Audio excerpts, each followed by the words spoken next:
What is going on, Vikings fans? Welcome back to the Purple and Gold Bars show. I am your host, Supreme Overlord, aka Mr. AI Man 3000, aka Mr. Purple and Gold Bars at your service. Don't forget to hit that like and subscribe button if you like outside of the box thinking, some color commentary, and a lot of fun stuff regarding our Minnesota Vikings. We are officially pushing towards the road to 500 subscribers. So we're hoping to get as much support as we can from you. So if you can, don't forget to hit that like and subscribe. And I will definitely start doing a better job of promoting that and getting that word out because, yeah, I'm old school. We didn't used to do that in the early days of YouTube here, but let's see here. I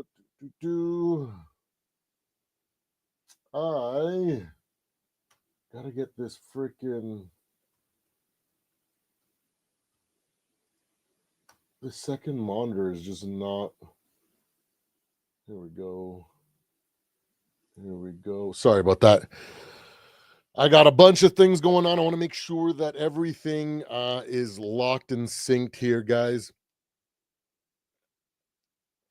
But we are going to get started today. We are tapping in and doing a full deep dive of the Pittsburgh Steelers versus Minnesota Vikings game here coming up this weekend. 9:30 Eastern, my time, whatever time. It's super early for everybody, but that is what we are going to be doing. But first, I wanted to stop and talk a little bit further because I've been harping on the errors or the mistakes or the problem with trying to draw conclusions from a small sample size.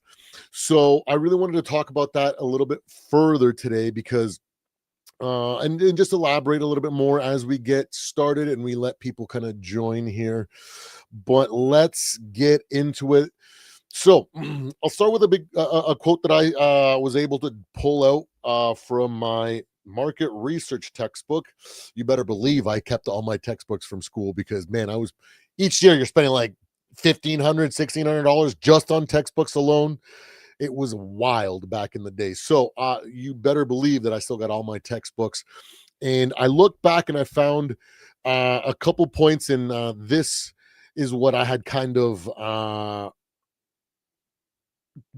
turned into a quote, right? So trying to draw conclusions from a small sample size leads to randomness masquerading as meaning.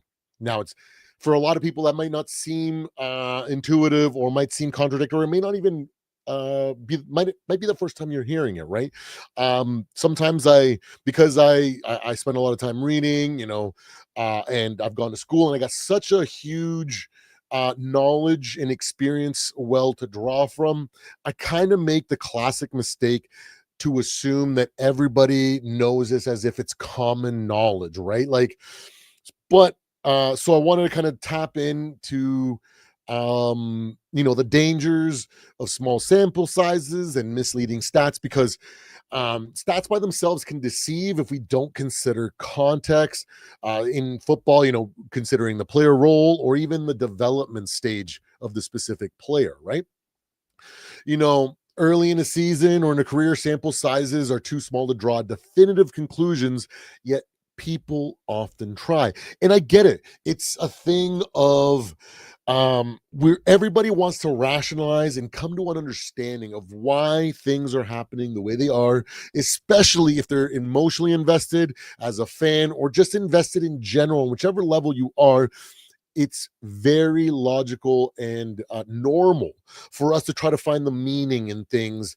And it's easy to fall victim to some of these fallacies, right? So, sometimes what looks like a red flag for one player also might actually be expected growth for another. So I wanted to do a little bit of a case study just to kind of give you guys an insight to what I'm talking about, right? So recently, especially this week, I'm sure a lot of you guys have heard the criticism around CJ Stroud and the Houston Texans, right? Now, I've seen a bunch of things, and for the most part, one of the biggest points of contention that people have is that it seems like the plays and everything that is drawn up for CJ Stroud seems to be all long progressing plays downfield. Instead of giving them easy layups with short, quick throws, something even like screen passes behind the line of scrimmage, stuff like that, right? Which we expect because of how we see football being played. It seems to be like a negative contention to CJ Stroud's situation. Now, the first thing I want to kind of highlight is the fact that the sample size, because it only is 3 games, could definitely make it look like the Texans aren't protecting him by over focusing on these plays and setting him up for failure. But in deeper context, from that year one, CJ Stroud showed a lot of poise and accuracy on those intermediate and deep throws.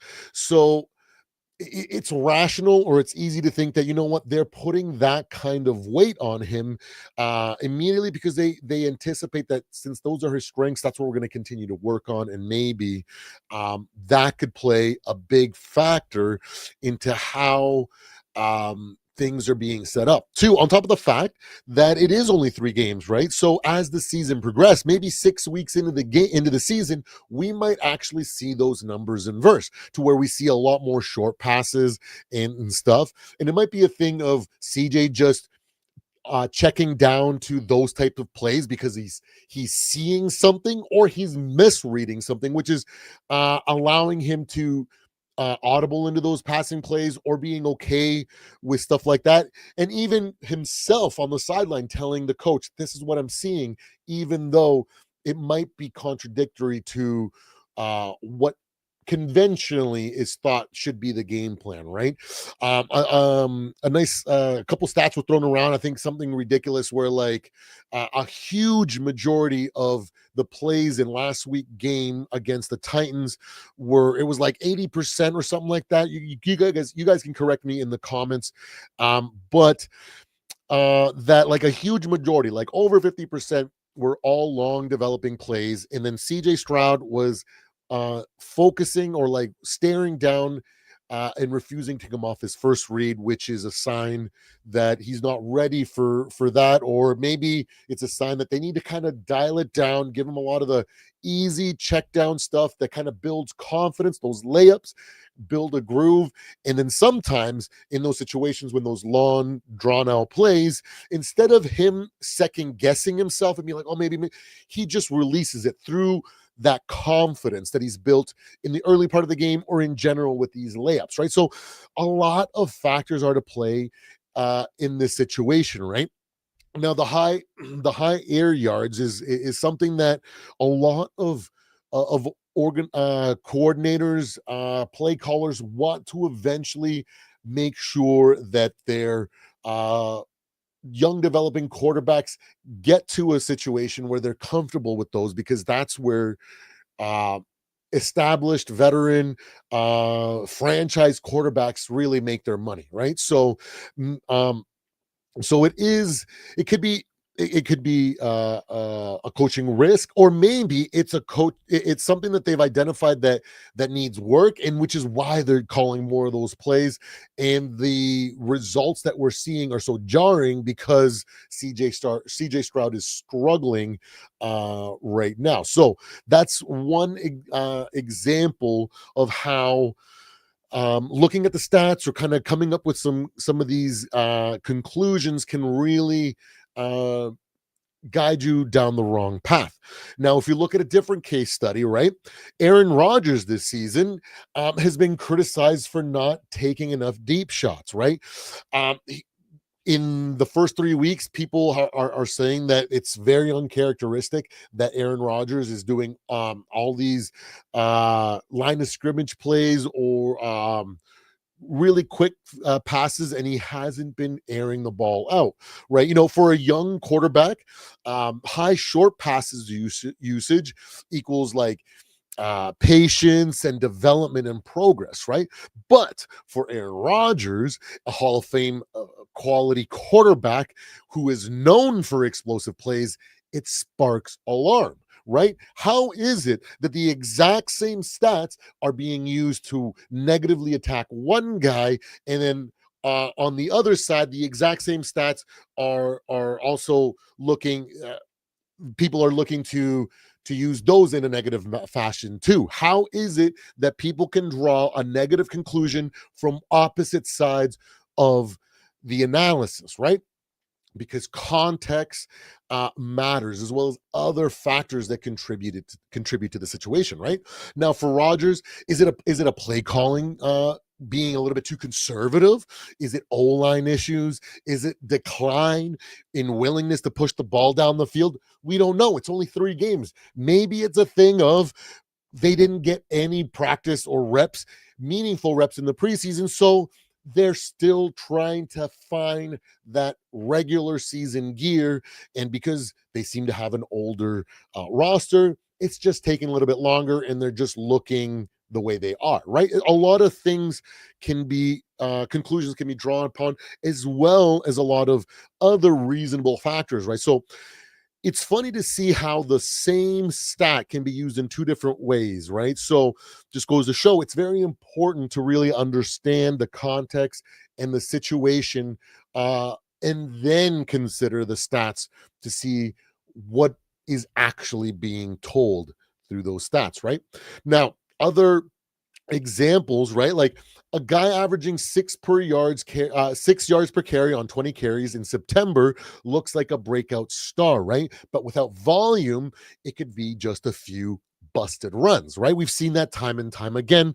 Peyton Hillis, an incredible season, and then was nowhere and nothing to be found as time went on, right? So the sample size grew and the flaws were shown and people capitalized, and all of a sudden that small sample size that landed him on the Madden cover is now a cautionary tale for those that want to draw too much like meaningful conclusions from a small sample size, right?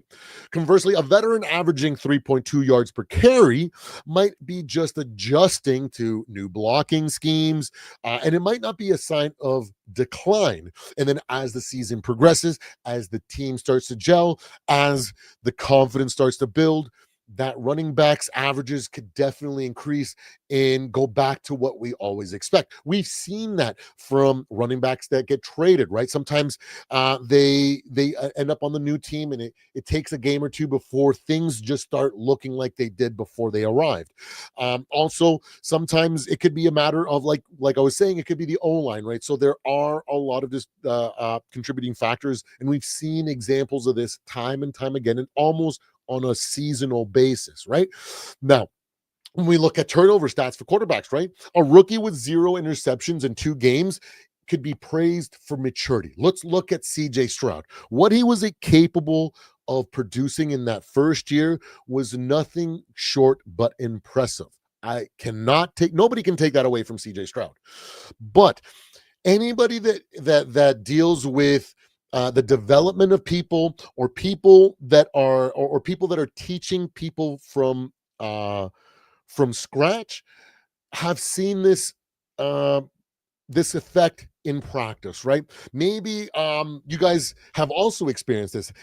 Think about it. Have you guys ever felt like you were in the zone? Whatever it is, like you just start a brand new job and it just seems like everything is clicking. You're not second guessing anything, and you just look like the perfect employee, and everything seems to be perfect. But then a few months later, the same things that you were just doing naturally without thinking, now you're starting to overthink, and now the quality of your work or your production dips, right? Sometimes it's very common. Like I've experienced this in a number of different ways, where sometimes I draw back upon my competitive soccer career, where there were certain games where it felt like I zigged every single time I was supposed to zig, and I just did everything almost perfectly without even thinking or trying. And then the next game, I'm zagging when I should be zigging, and things just look discombobulated.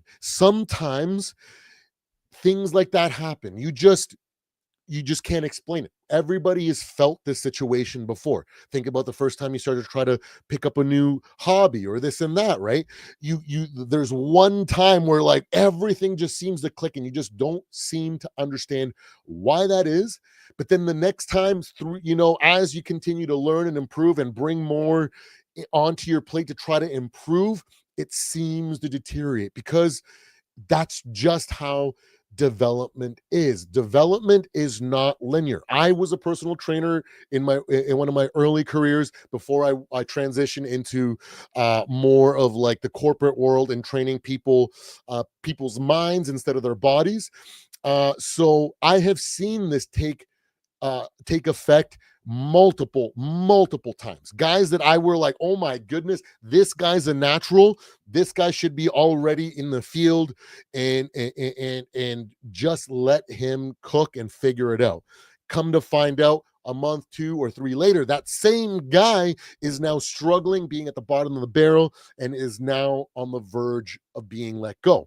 And it's just a thing that happens. That's usually when I get called back in to kind of reel them in and try to give them some new perspective in trying to help them progress mentally through these blocks that are preventing them from accomplishing the great things that they were able to do before, right? And then as soon as that happens, all of a sudden things start to click again and their productivity skyrockets again until they hit another situation that forces them to reassess what they're doing and continue to improve. That is how development is.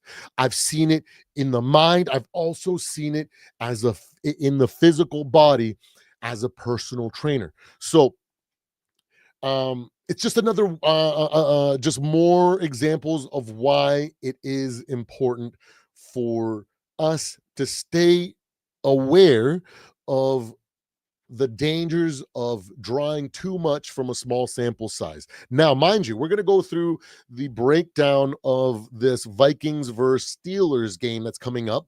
And as a result, we're going to be drawing some conclusions from what we've seen the Steelers do and what we've seen the Vikings do over the first few weeks. Now, mind you, the difference is that I'm not going to be looking to gather long-term meaningful conclusions from it.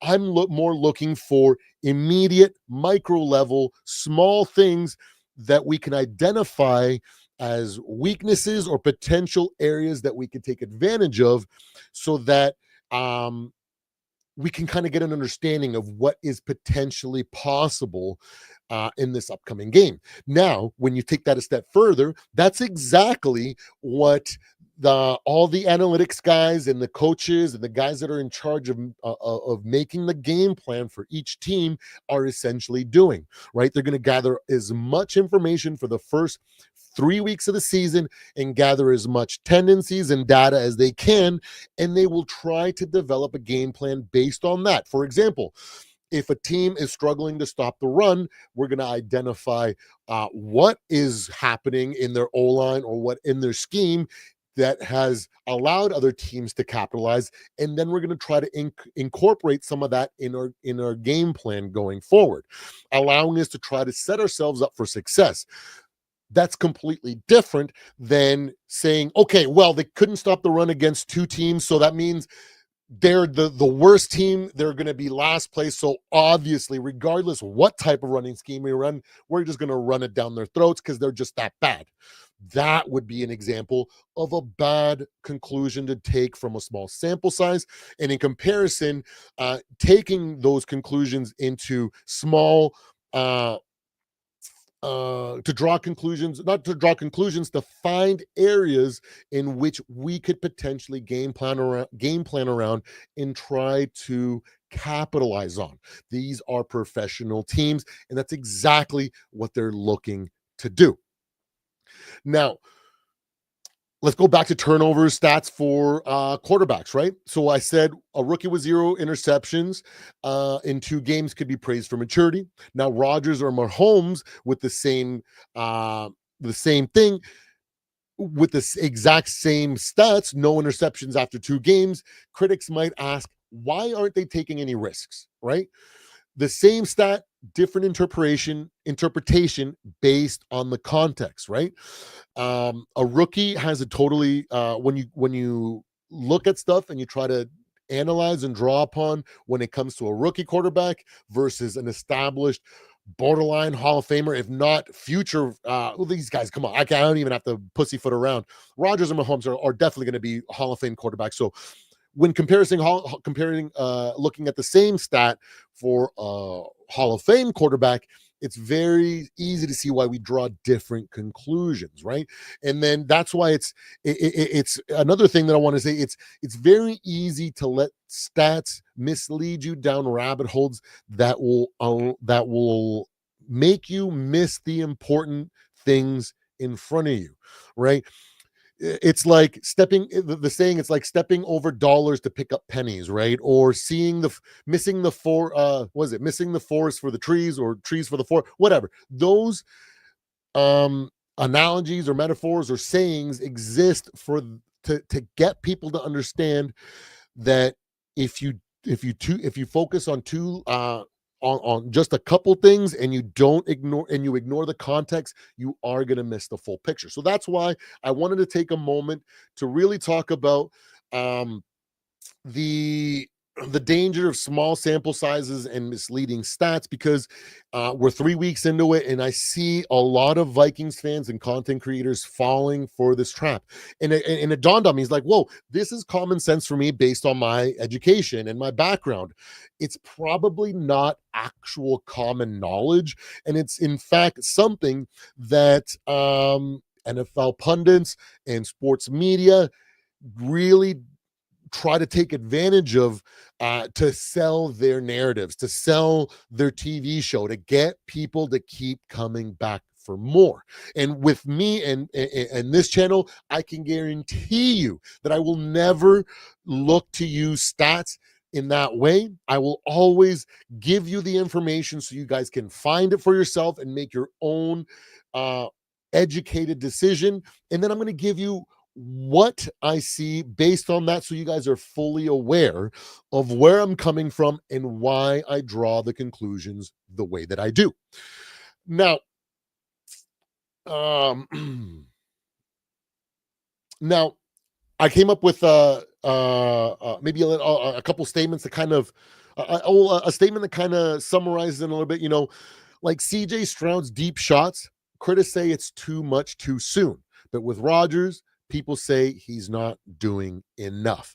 If that doesn't highlight to you how stats can be misleading, how stats can be used to uh, sway you away from the big picture, I'm not sure what will. Maybe I'm just not good enough at explaining these things, or trying to get my perspective across, or trying to uh, teach. I'm not sure. Hopefully, you guys can let me know in the comments uh, if that makes sense to you. If it's starting to click, and you kind of see more and more my perspective when it comes to, for example, the JJ McCarthy situation, because that's where I find people are losing the marbles too much, because it's a factor of data mining. This is the technical terms is data mining, a small sample size, right? So drawing conclusions from too small of a game sample, right? 2 games, not enough, right?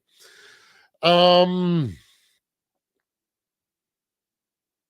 so again, the numbers are always going to be the same, but the meaning changes, because without context, stats will always lie to you. So keep that in mind, guys. I hope you guys can internalize and keep that um in the back of your mind when you're really trying to assess these things, because it is a big factor, more than you will give credit to, right? Let's move on, because we need to get to the moment of the hour. Okay, so we got to get into it. We got the Minnesota Vikings versus the Pittsburgh Steelers. This is the Dublin preview, guys. We're going to go over key matchups, players, and predictions, in hopes to kind of give you guys more context and help build a bigger picture, so you guys can I don't know, gain comfort, confidence, whatever it is that you're looking for when you are clicking on videos, looking for information about your favorite team, in this situation, the Minnesota Vikings, or maybe you're a Steelers fan that's here trying to hear what the other side is saying so you can kind of make your assessments too. Which, if that's you and you're a Steelers fan and you're here learning, big ups to you, because it takes a big person, an intellectually smart person, to really take that upon themselves. So big ups to you guys, and big ups to all the other NFL fans that are just here trying to learn and gather as much knowledge as possible so they are as informed in general when talking football or just thinking about it, right? So great job to everybody, and thank you so much for everybody that's here. Again, we are on the road to 500 subscribers, guys, so please don't forget to hit that like button. Please don't forget to subscribe, because we are definitely on the push. I hope to make 500 subscribers by the end of the year, and then I'm hoping by the end of next year we can start pushing for 1,000 or 1,500 or whatever you guys see fit, based on if you enjoy the content and the way that I present things for you. But there we go. So that is my little bit of a rant, or maybe my a quick moment to try to get through to some people and try to essentially what I'm really trying to do is trying to save people from agony. And I don't want fans of any kind suffering or agonizing over sport. Football and sports in general are designed to bring us together and for us to disconnect from the stresses of the world and have fun, whether that's by enjoying the game that you love. Some people disconnect and bet, or some people like to trash talk and go back and forth with fans because it's fun for them, right? Whatever the case may be for you, I totally encourage that, because I think it is a way for us to soothe the soul, soothe the mind, and heal the heart from all the stuff that we have to endure on a daily basis. I can only imagine those people that have to deal with extremely stressful jobs, people that work in healthcare or in first responders and stuff like that. For them to have such a, or maybe even people that are taking care of the elderly, like I totally can only imagine how much they endure, and then for them to then go and follow their team and then just be agonized by that. On top of that, it just really makes me feel bad. I really just want the best for everybody and for you guys not to struggle. That's why we did a little bit of that rant going over small sample sizes and how stats can be misleading. But enough of that rant. Let's move on and get talking about the Minnesota Vikings versus the Pittsburgh Steelers. Okay, so we got a Dublin game. The Minnesota Vikings are traveling as well as the Pittsburgh Steelers. I know, I'm not sure, I haven't heard, I really haven't been paying attention to what their travel plans are, but we know for sure the KOC and the Minnesota Vikings are definitely going to be packing up after practice today, and they're going to be looking to basically have dinner, get on the plane, and sleep, and try to reacclimate themselves going into this weekend's game. Now, as a Minnesota Vikings fan, I've been blessed with the fact that all our or I think we've only had 4 lifetime games have resulted in wins for our team. We've been extremely blessed. So that is one factor that a lot of people are like, oh, we're undefeated, so this should be easy. But you know what? Any given Sunday, and a lot of things can happen. But it is a factor, or just a fun anecdotal stat or side note to kind of keep, to kind of have as ammo when trying to trolling fans or kind of throwing stuff when it's just lighthearted bantering, right? But we need to get down to the nitty gritty and look at some of this stuff, deep dive a little bit into each team and see what we can draw and kind of set up a good matchup or a preview for you guys, so you guys can think about what's coming up, right? So let's move on to the first slide of the day. The Pittsburgh Steelers and their offensive struggles, right? They're 2-1, but underlying numbers are worrying. We've seen a lot of NFL pundits, and a lot of the rankings and the stats have come out, and it's a lot of people are already, you know, seeing, doom and gloom on the horizon, which I feel like is a big mistake because it is such a small sample size. Like I was saying earlier, this Steelers team is a lot older than people are going to give credit, right? They got old man Rodgers. If you look at the injury report for the Pittsburgh Steelers, they had like 5 or 7 players that did not practice or were limited for not for illness, not for injury, but for rest, which leads me to believe that these guys are older. They're trying to minimize the wear and tear that practice bring, so that their body is fully recovered and ready to go at 100% for this weekend, right? So, um, is that the case? Is why they are, struggling to start the season, right? Why these offensive struggles exist? I'm a big critic of not liking the fact that we don't have 4 preseason games anymore. I used to love to go to the third preseason game of every season, or whenever I could, because one, it was the cheapest Vikings trip of the season for me. That way, it allowed me to have more than just one trip, because usually the tickets are cheaper. It's a preseason game, and so you can get a lot more access than you would for a regular season game, let alone a playoff game, right? So that third week game used to be one of my favorite games of the preseason. It used to be called the dress rehearsal, because that third game of the preseason, all the starters used to play the entire first half. And then the second half would be left for all the guys still trying to make a roster, right? So I now, a few years removed from not having 4 games and not having that, we are seeing more and more of these starting caliber players not playing in the preseason. And as a result, we're seeing a lot of teams start off rocky or uncharacteristic. So I'm not drawing a ton of conclusions and pointing to the iceberg ahead and saying, Steelers, settle down. You're about to, it's the Titanic all over again. I'm not there. I am more willing to look at what they were able to do defensively and draw conclusions from that, because that is more likely to give me better conclusions and better insight to this defensive team, or to their defense, than what they've accomplished over the first 3 weeks. So, I'm gonna, buck the trend of these pundits and say I'm not overly concerned in the Pittsburgh Steelers in the way that these guys are raising the alarms, right?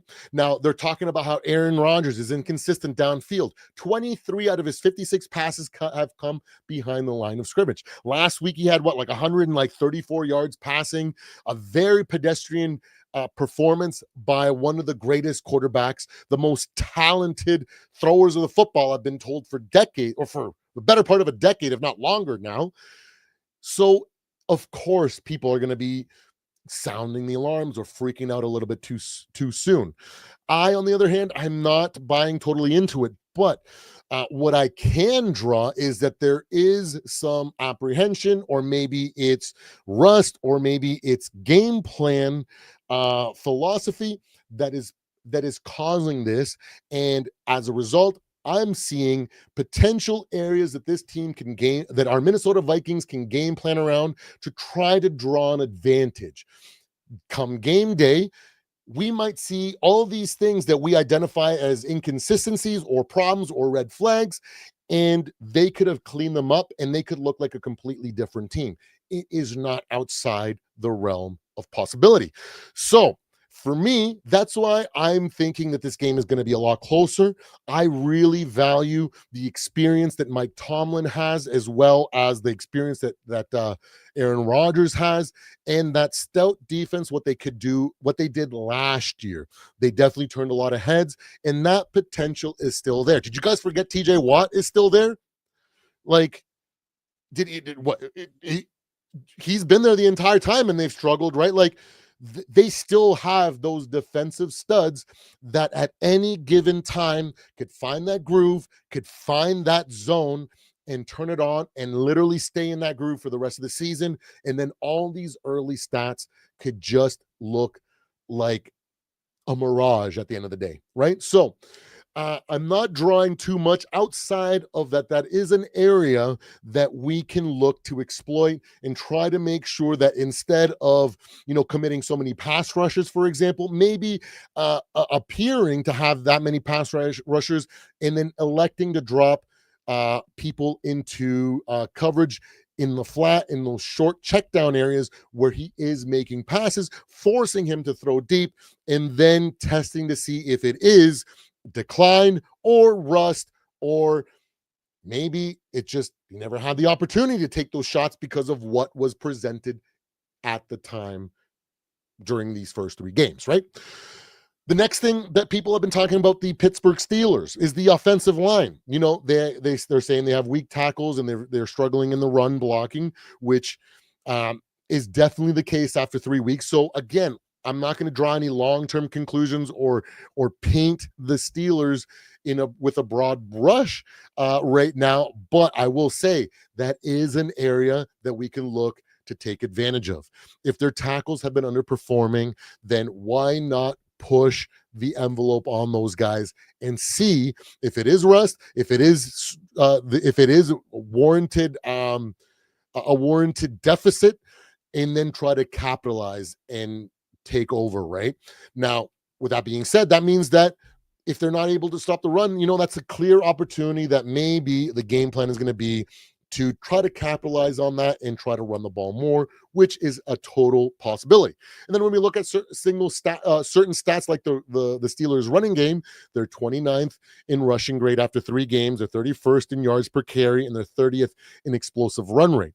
And again, these stats, these standings can be extremely misleading. But like I said, for this week, it is an important area, because if they are struggling, it is potentially an area that we can take advantage of and exploit and make it so that they continue to struggle and make it harder for them to get into their groove, so that we don't see that Aaron Rodgers of old and that steel curtain-esque defense emerge again, right? So hopefully with these stats and these things that I'm able to find, I'm 1,000% sure that our coaching staff and the guys that are in charge of game planning with the Minnesota Vikings are definitely eyeing out and looking to set some game plans in order to find advantages that we can capitalize on to take advantage of this game and hopefully come away with a win. Now, wins rely people have been saying that the wins that they've gotten have relied on the opponent's mistake. Week 1 versus the Jets, week 2 versus the Patriots, all the fumbles, right? And the late game interception or whatever it was with from Justin Fields in week 1, right? So again, another area where the small sample size is definitely going to be misleading. Are we going to ignore it as Vikings fans or and say, oh, you know what? They're just hot garbage because, you know what I mean? Like, if those teams wouldn't have made mistakes, they'd be 0-3 right now.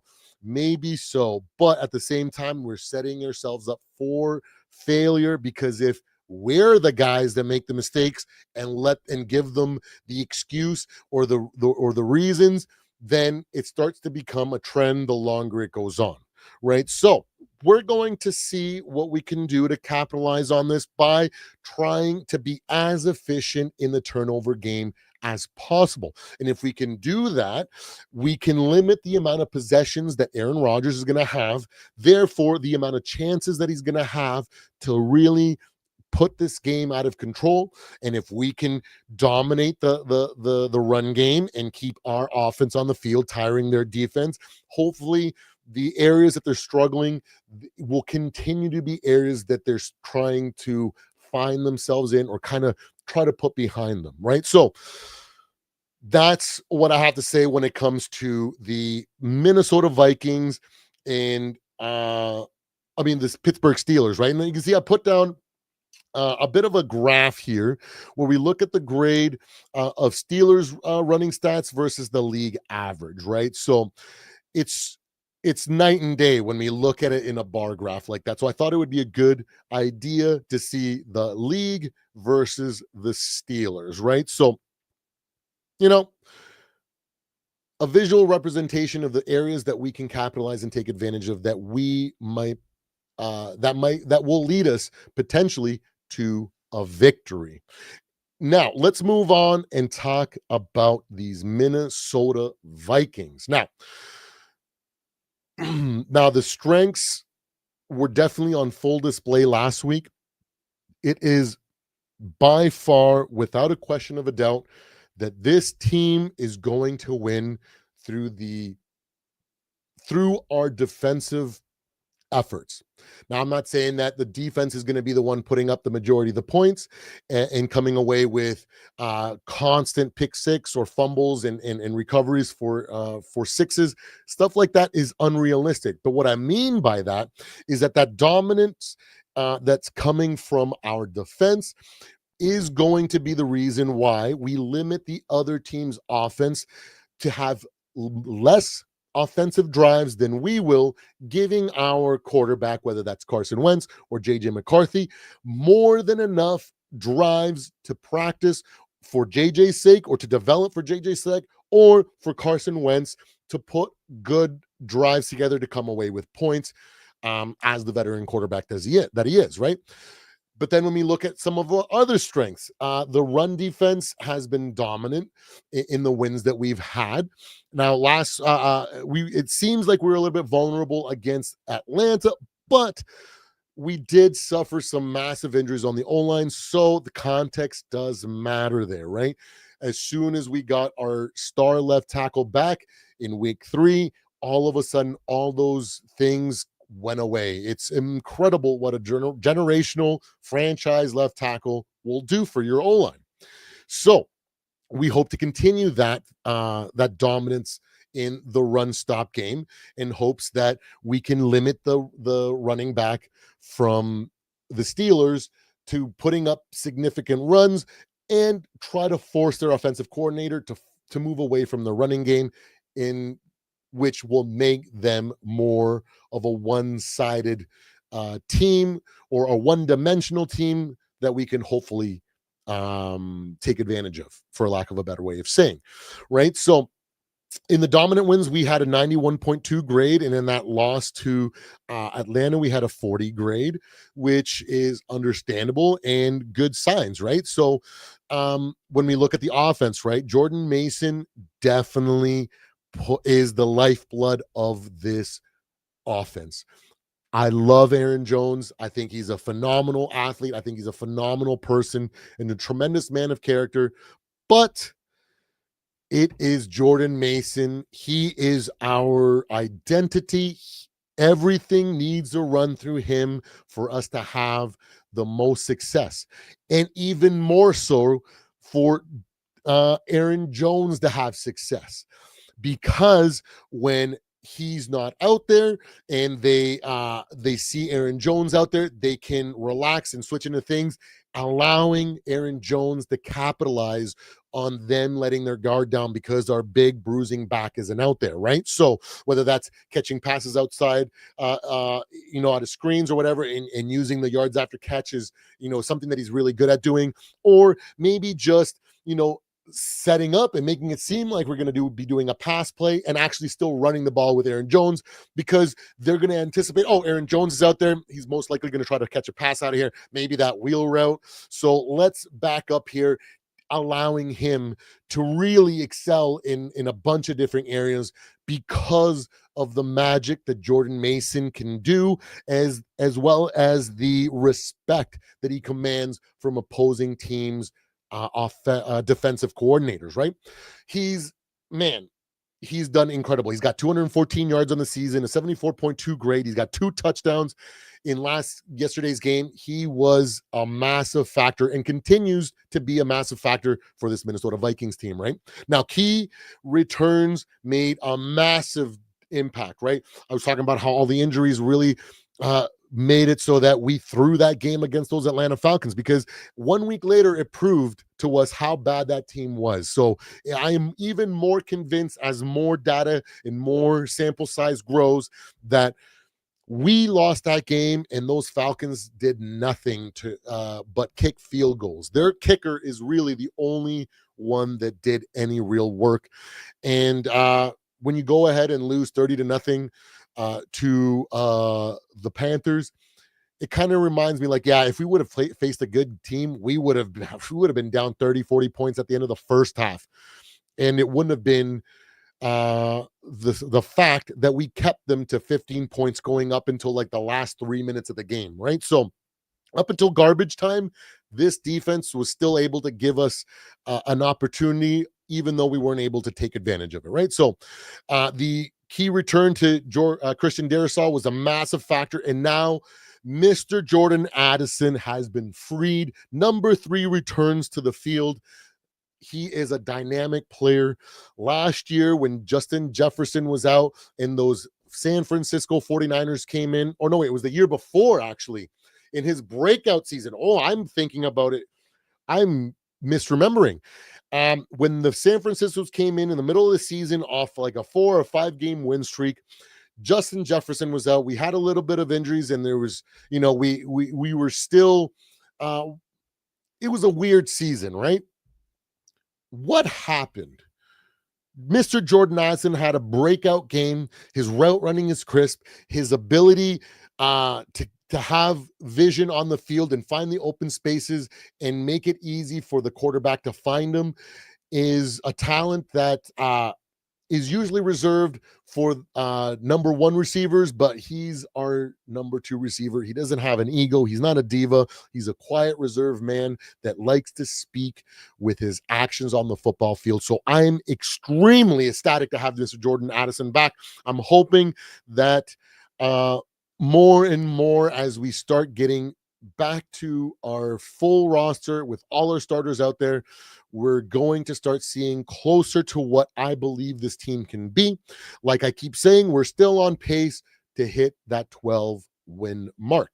So last thing, quarterback Carson Wentz has been playing efficiently. Mind you, it's only 1 game, but that's exactly what you're supposed to expect from a veteran quarterback. Excuse me. Ooh, I love coffee. Nothing like black iced coffee, guys. Anyways, he's been doing great. He did awesome in that game. He had low turnovers, and it seems that he's capable of running Kevin O'Connell's system well, which I don't know if it's a testament to him or it's a testament of how well KOC can game plan for a veteran quarterback.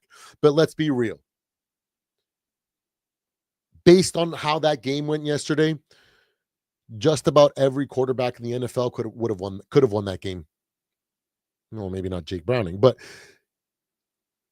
because he was on the other team. But he's the only one. That was a little bit of a low blow, Mr. Browning. But anyways, just about every single quarterback in the league could have won that game, and I don't think it's a direct result of how good Carson Wentz is. I think it's more of a direct indication of how good our coaching is, our scheme, as well as the quality of this roster. Hey, what's going on, buddy? Thanks for stopping by. Skol Vikings for sure.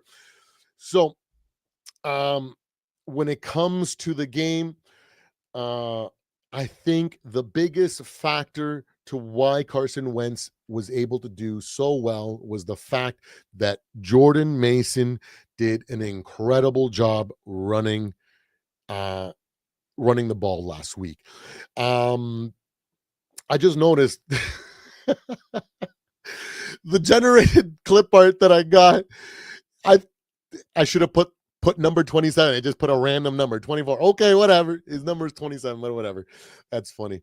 So so that's what my thoughts are when it comes to how the Minnesota Vikings are set up going into this game. Now, with that being said about the Steelers and everything that they got going on, and the everything that we got going on, I still, like I said, I'm going to go basing my judgments on this defense based on what they did last year, because it's just too small of a sample size.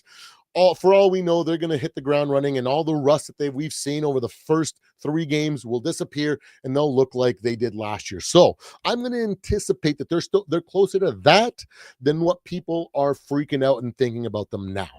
So um so I think it's going to be a pretty close game. Um, this time, I don't think it's going to come down to a 3-point game or anything like that. I think it's going to be a hard fought win, and whichever team takes control of the unique advantages that they each have against us and versus them, that's who's going to win. So if we do a great job of running the ball hard, limiting turnovers, and and focusing on the short, intermediate stuff, intermediate, low stuff that Aaron Rodgers has thrown the majority of, we might be able to push them into situations in which we take control early and never look back. But at the same time, if their defense is stout and they can reduce our ability to run and they can fluster Carson Wentz and take him outside of his comfort zone, if they can pass rush, if they can shut down Jordan Addison, and they can force turnovers, then we might be looking like the freaking Patriots this week.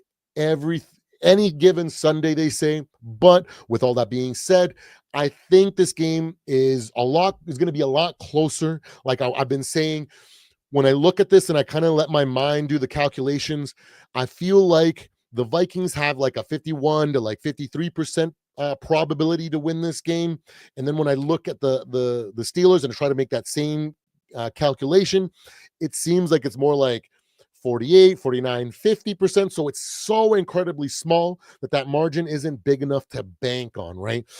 We don't have factors like we have US Bank Stadium and our extremely loud fans that really make it difficult and cause a lot of turnover. So there's all these advantages that we've had last week, week one, etc., have definitely are definitely not on our side this week. So it becomes a more even match game.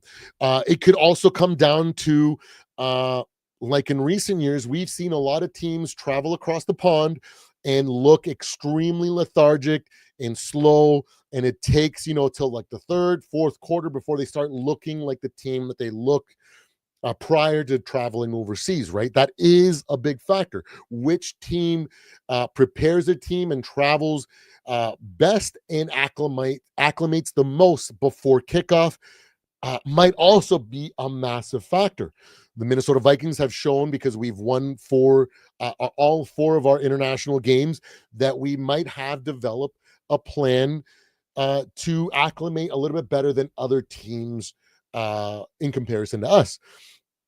I didn't do any research to Pittsburgh Steelers and international games. That is actually, I just realized that was a blind spot. I should have thought about that.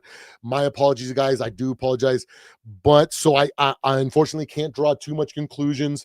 I think Mike Tomlin is an incredibly smart, astute, innovative quarterback. So it's not outside of the realm of possibilities that he's theory crafted a way to be able to travel well without negatively affecting his team. So it might be even. We might be the ones suffering from that. They might. So it's still up in the air. So based on everything, I just think that our running back strength, the man can fall for 4 yards. Our ability to play defense, and these defensive schemes that we've seen. Oh my goodness, that reminds me of an interview last night on Unk's freaking channel with freaking Nightcap last night. They had Metellus on and they interviewed him. And they asked him specifically, I'm going to paraphrase it and I'm probably going to get it wrong because it's just coming back to mind. And essentially what he said was, they asked him, what is it like in comparison to the first defensive coordinator at Donatel that you had in comparison to B-Flow, and what is it like playing for him? And he said, you know what? The main difference is that KOC has an incredible ability at knowing what he has from his players, identifying their strengths and their weaknesses, and finding roles that they fit into this defense, and then building schemes based on the strengths of the players that he has in order to get the most out of them. Right? He also said that um, outside of their base scheme, they basically have a new scheme. They've had a new scheme every year because Beeflo is so cognizant and he's outside the box. He's literally playing 4D chess and thinking about the pieces and their capabilities, as well as giving checking his ego and thinking that his grand ideas and his 4D chess is the right way without addressing what pieces he has to make it happen, right? So it was an incredibly awesome interview. So if you haven't had a chance, go watch Nightcap last night and watch specifically the interview that they had with Josh Metellus. And I think it's going to give you an insight to how awesome Brian Flores is and why this defense is so dynamic and why the scheme and things seem to change week to week, year to year. And it's because of that flexibility that Brian Flores has, on top of his ability to innovate and create things in a way that only he can see. So I'm expecting a lot of good things. I'm expecting a great game plan from him. I keep harping about how in week one, the Chicago Bears were throughout their post-conference stuff, post-game interviews and stuff, they let it out that they were extremely confused at the lack of pressure that Brian Flores sent in the first half. And it completely threw them off guard in the second half when they started throwing everything out there, right? So it just goes to show that Beeflo isn't just kind of, scrolling up and down in that metaphorical Madden playbook looking for something that just he thinks will work and just clicking, oh, X, I'm going with that. And it shows how much thought Brian Flores does when it comes to building game plans and developing schemes for the defense that he has in front of him. That's why I'm gonna hitch my wagon on the Minnesota Vikings to steal this game away. I'm very confident over the last few years that our clock management skills have increased year after year, and I feel like our defense is going to end up creating more offensive drives for us than their defense will create for Aaron Rodgers and their offense. So with that, in our running game, the defense in the running game is what gives me the confidence to predict that we will come away with a hard-fought win, a very decisive win. But I would not be surprised if by the exact same line of thinking, the Steelers were able to come out with a hard-fought win based on their ability from their coaching staff, as well as the raw talent that they have on their roster. Okay.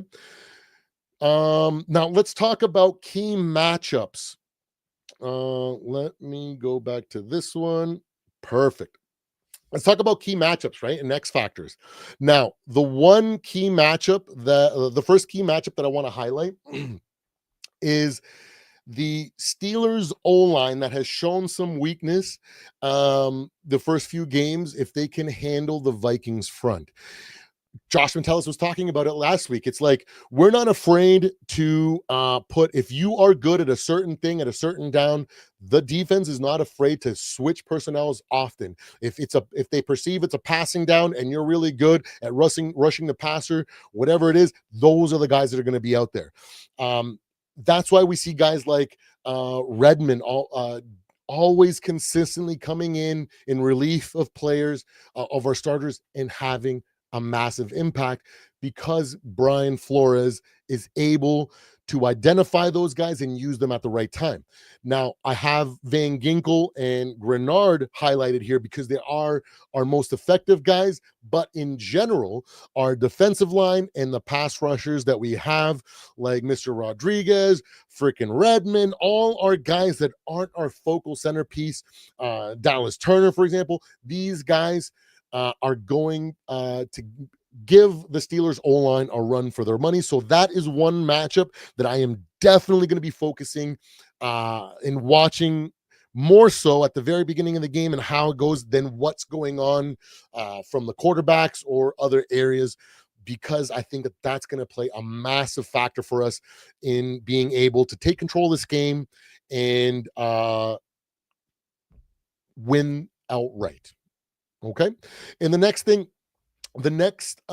matchup is the run game, right? So the Steelers and their ability to slow down the run game versus us and our ability to run the ball, right? For the Steelers side, they need to establish a run to give more opportunities or kind of release the pressure from that O-line as well as Aaron Rodgers in order for him to succeed, right?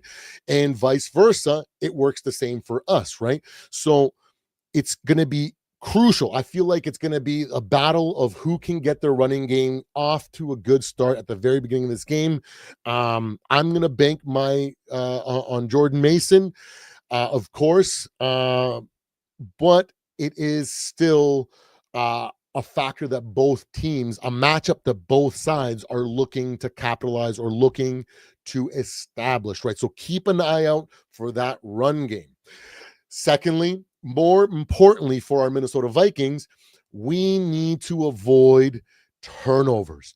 The turnover battle, I guarantee you, has been a massive factor, a massive talking point this week in practice, in meetings, in every aspect of preparation for this Minnesota Vikings team, right? We saw what turnovers did to the Jets, and we saw what the turnovers did to the Patriots last week. Let's be real.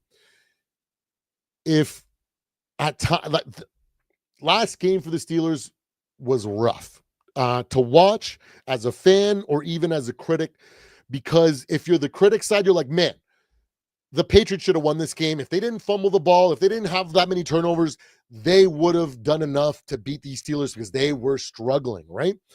And when it comes to the other side, the Steelers are saying, this is why we play disciplined football, because if we can limit the turnovers and allow them to force them to make turnovers, we will come away with a W, right? So a big factor for us Minnesota Vikings and the Pittsburgh Steelers, because it is something that has been able to help them overcome the struggles that they have been seeing. So I'm sure they're going to be looking to try to generate as many turnovers as possible. And when you got TJ Watt, when you got talented players on that team, on that defense, it is a big possibility that they can force a ton of turnover. So we as Vikings fans have to be weary and aware. And I know for a fact that that's been hounding, well, not for a fact, but from in a fact, in a way that it's so obvious that they would focus on that it's almost a guaranteed fact. That's what I mean, because I'm definitely not in the building for sure.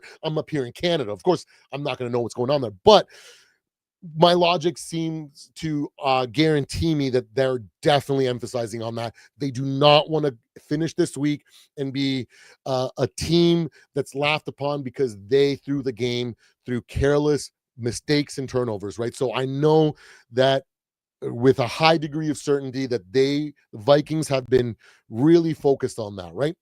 Now, we also have to look at another key matchup, right? We have the Vikings offense and the balance that they need to find in order to find success, right? Mason plus Carson Wentz plus wide receiver depth and help are going to be a balance that we need to find, right? If we try to throw the ball, 40 times, something like that, it's a recipe for success, because that means for failure, because that means that Jordan Mason, just through basic math, he's going to get a lot less touches because of how many passing plays are being called, right? And then vice versa, if we lean too much on the running game and we don't do find balance with what the production level that Carson Wentz can do, and finding productivity from our wide receivers at all different levels, it's going to be difficult for us to keep them guessing and to be successful at the end of the day, right? Now, let me think.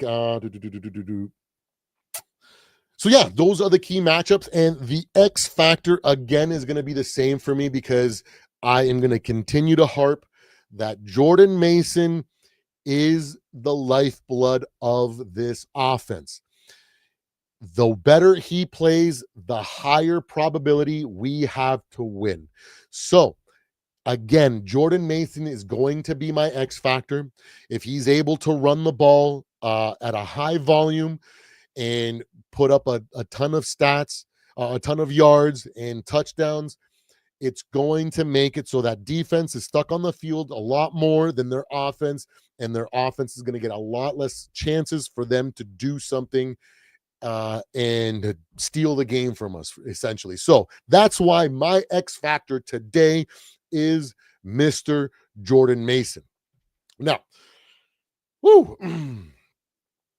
now I have a couple predictions that I want to make. Now, if I go and try to capitalize or bank on the small sample size, it's gonna and think, oh, they're struggling so bad, they're too rusty. It's just gonna continue. We're not gonna go over any turnovers. This should be an easy clap. It would be easy for me to say something like 27-10, right? But I feel like that would be a bad prediction to make because I'd be drawing too much from a small sample size. And if you join me at the beginning of the video, I had a good 25-minute rant talking about the problems of trying to draw conclusions from small sample sizes, as well as focusing on statistics because they can be misleading. Mr. Freaking Rap, thank you for joining me, brother. So that's why I feel like a prediction of 27-10 is a little bit too unrealistic because at the end of the day, Mike Tomlin is still Mike Tomlin. They still have the raw talent to be able to come out here and perform on a defensive level like they did last year. Now, when I look at it, I feel like we are still capable of taking control of this game and not looking back. So I think a more realistic, reasonable prediction is 21-13 or maybe 21-14 for the Vikings.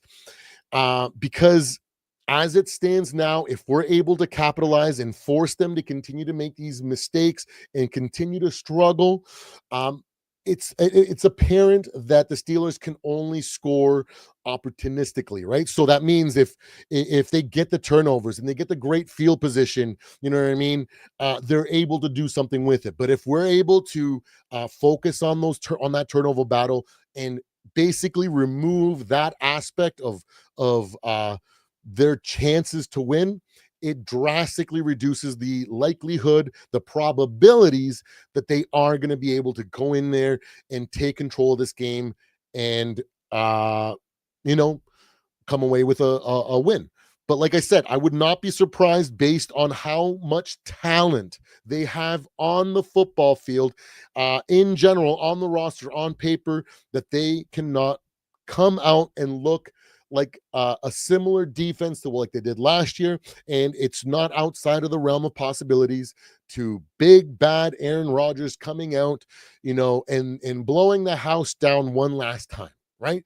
It's still a possibility, although it's not a high possibility, therefore it's not probable. So I'm going to go with the Minnesota Vikings in a 21-13 win over the Pittsburgh Steelers, in a hard-fought win against a team that's loaded with talent, and that at any point, literally at any point, it could be literally the third quarter, they could find their gear and all of a sudden come out with a different energy, right? So that's why I am picking them, and I would not be surprised at all if it ended up going the other way and they were able to control and dominate with the talent that they have. Although I don't think it's probable, it is a possibility, and why I always like to bank on probabilities rather than possibilities. And after I do my analysis and after I start counting all my eggs and start putting my eggs in the Pittsburgh basket and in the Vikings basket, there's just more eggs in our basket that give me confidence, which is why I'm predicting a good hard fought win in Dublin. Bottom line, Minnesota right now has been the stronger team defensively. They've been more disciplined outside of the injury mishaps, and we've definitely been more balanced than the Steelers. The Steelers have seemed to need luck, turnovers, whatever you want to call it, in order to steal away some wins that lesser teams may have lost, right? So that is my predictions going into this game. So let's go over some key takeaways that I wrote down. I wrote 4 of them just so that I could remember to mention these in case I forgot on my rant, because there's just so much up here going on when I talk about Vikings football. But as of right now, as the way that it sits and the production and in general, the Vikings are more of a complete team at this moment, September 25th, 2025, than the Pittsburgh Steelers. So that's one area, one takeaway that gives me comfort. Now, the Steelers must establish a run game to threaten us and to make it a hard fought game. And the way that our defensive run capabilities, it gives me confidence that although they have the capability and that is going to be a factor for them, I feel like we have the strength to nullify that, like we have 2 out of the 3 games so far this year. Now, avoiding turnovers is going to be crucial for Minnesota. I highlighted that and I circled it because it is such a big factor. And I know I did talk about it. I don't even know why I put on I knew I was going to talk about it, but I still put it here because I wanted to not go over these takeaways and not forget anything. But turnovers are going to be huge. And if we can't allow these Pittsburgh Steelers to gather momentum and confidence off our turnovers, then it becomes infinitely harder for them. And it becomes a factor of their talent has to step up and produce at a level that they haven't been able to find a gear for this year. Their talent can and does have that gear. It's just a matter of if we can limit those turnovers and make it more difficult for them to do so. I think we can do it. I think Brian Flores has that ability, and I think we're going to be pleasantly surprised with the game plan that we come overseas with on the offensive side. And more importantly, I think you guys are going to be really surprised at the outcomes of what Brian Flores is going to do. Now, with all that being said, I expect the Vikings to control the pace and tempo because I perceive our running game to be stronger. Therefore, us having an easier time at gaining control of the game early, and then as a result, controlling the pace and the tempo, forcing these Steelers to play reactionary and situational football that hopefully they haven't had a ton of practice or haven't been able to find that continuity to react properly to that sort of game that they have in front of them, right? So those are the 4 takeaways that I have for this Minnesota Vikings versus Pittsburgh Steelers matchup. So again, I hope I'm on. Thank you for hanging out. Don't forget to like and subscribe. I'm on the road. We are officially starting the road to 500 subscribers. I got to start. I am so bad at reminding people to like and subscribe, but I will definitely try to do a better job going forward and to remind people to please like and subscribe as we are trying to push to 500 subscribers before the end of the season, or no, before the end of the calendar year. And then we can set another goal as soon as that happens. 1,000, 1,500, whatever the case may be, based on the support and the response that we get from viewers. Now, if there's a few of you guys here in chat, if you guys have any questions, feel free to leave to make a question or post something in the chat here. I'll be more than happy to give you guys my perspective or my outside of the box way of thinking to answer those. And again, thank you so much for joining me and hitting that like and subscribe. If you already haven't, please do so. We are on the road to 500 subs and pushing forward to try to make ourselves a valuable member of the Vikings content creators on YouTube, etc. And just I want to, not be like one of those channels that are just like clickbaiting and saying, "Oh, Trent Williams got traded to the Chicago Bears." I want to give you guys some value. I want to give you guys some outside of the box thinking, as well as some fun lives and topics and discussions along the way. So I think we're good here.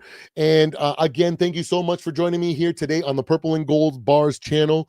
We had a great time talking about the dangers of small sample sizes and how stats can be misleading, as well as going in depth to the Minnesota Vikings versus Pittsburgh Steelers preview.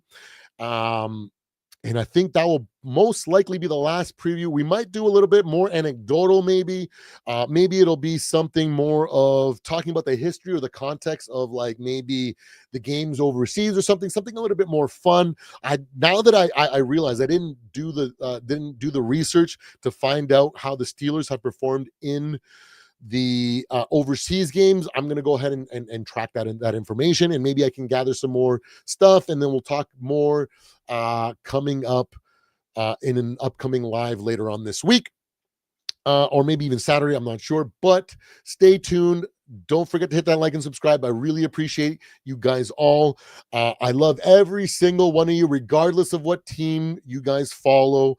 At the very end of the day, like I was saying earlier, football and sports are supposed to bring us together. We're supposed to leave work and leave our stresses behind. There's no need to be agonizing and stressing over your team. That's why I'm trying to do my best to give you guys different perspectives and try to build and paint a big picture for you guys to be able to analyze and maybe draw some comfort on, confidence, maybe even just draw arguments that you can use when you go back and forth with your sports buddies or your friends that you talk sports with, because all in all, it's all love, and I only want the best for every single one of you guys. So there it is. Thank you so much for joining me today, guys, on the Purple and Gold Bars channel. I really appreciate every single one of you guys that tuned in today, and everybody that has liked, subscribed, and shown support in the comments and in chat. You guys are the real MVPs in my book, and the reason why I do this. I have this book right here. I bought this planner, and I got it because it says, be the reason. Oh, it's backwards, it's flipped, but it says, be the reason someone smiles today. And I truly want to be that for our Minnesota Vikings. My water bottle. For our Minnesota Vikings and our fan base. I just messed up my bottle, son. Oh no. But anyways, I hope you guys enjoyed. Thank you so much for joining me today. I hope to see you guys on the next live. I will be doing a anniversary stream, just hanging out. We might even divulge just to watching, funny cat videos or dog videos or something lighthearted, fun. I'll answer any questions. If you guys aren't aware, I'll let you guys know where the origin of my name, Supreme Overlord, comes from.